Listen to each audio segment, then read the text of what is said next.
ধনুকের তীরের মতো তাকিয়ে আছে নদীর দিকে। আর এদিকে নদীতে কিছু লোক লাফ দিল কিছু পাওয়ার আশায়, আর ব্রাজিলিয়ান স্টাইলে বিজয়ের সেলিব্রেশন। আর সাথে থাকছে রাজু ভাই। তো হে এভরিওয়ান, দেখা হলো নতুন আরেকটি ভিডিওতে নতুন একটি খেলা নিয়ে। খেলাটি হচ্ছে হাঁসের খেলা। তো আজকের খেলাটি অনুষ্ঠিত হবে মাধবপাড়ায়, যেটি আমাদের হিলি হাকিমপুর উপজেলার খট্টা মাধবপাড়া ইউনিয়নে অবস্থিত।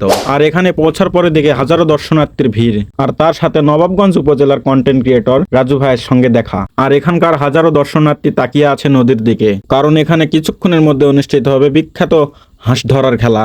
এই হাঁস ধরার খেলা দেখতে এসেছে দূর দূরান্ত থেকে হাজারো দর্শনার্থী। আর এই হাঁস খেলাটি হবে নদীতে। এই নদীটির নাম হচ্ছে মরা নদী। খেলাটির আয়োজন করা হয়েছে একটি ক্লাবের উদ্যোগে, যে ক্লাবটির নাম হচ্ছে মাধবপাড়া ইউনাইটেড স্পোর্টিং ক্লাব। বলতে বলতে তারা 4টি হাঁস পানিতে ছেড়ে দিয়েছে। অল্প কিছুক্ষণের মধ্যে খেলোয়াড়রা 3টি হাঁস ধরে নিয়েছে। আর কিছু ভুল ত্রুটির কারণে তারা একটি হাঁসটি নিয়ে খেলাটি পরবর্তী রাউন্ডের জন্য অপেক্ষা করে। তো দ্বিতীয় রাউন্ডে যখন হাঁসটি ছেড়ে দেয় পানিতে, সবাই হুমড়ি দিয়ে পড়েছে নদীর উপরে। আর এখানেই বের হয়ে যায় তাদের ঘাম, কারণ এই একটি হাঁস প্রায় 20 মিনিট ধরে তাদেরকে ঘুরিয়ে নিয়ে বেরিয়েছে এই নদীর মাঝখানে। হাঁসের লুকোচুরির মাঝখানে তারা যেন ব্যর্থ, কিন্তু থেমে আর থাকে কয়জন। সবাই প্রাণপণ চেষ্টায় আছে হাঁসটিকে ধরার জন্য, কিন্তু হাঁসটি লুকোচুরিতে তাদের দৌড়িয়ে নিয়ে বেড়াচ্ছে। তো দীর্ঘ 20 মিনিট চেষ্টার পর হাঁসটিকে একজন ধরতে পারলো।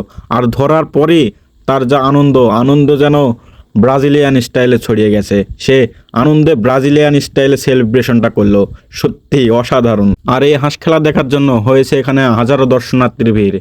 আর এই হাঁস খেলা শেষ করে আমি যাচ্ছি বাসার উদ্দেশ্যে। আর এই ছেলেটার দিকে তাকিয়ে আছে, যেন মুখ মনাই চিনে। তো আজকের ভিডিওটি এই পর্যন্তই, দেখা হবে অন্য কোনো ভিডিওটিতে। আজকের ভিডিওটি যদি একটু ভালো লেগে থাকে তবে লাইক কমেন্ট শেয়ার করে অন্যদের দেখার সুযোগ করে দিবেন। ধন্যবাদ।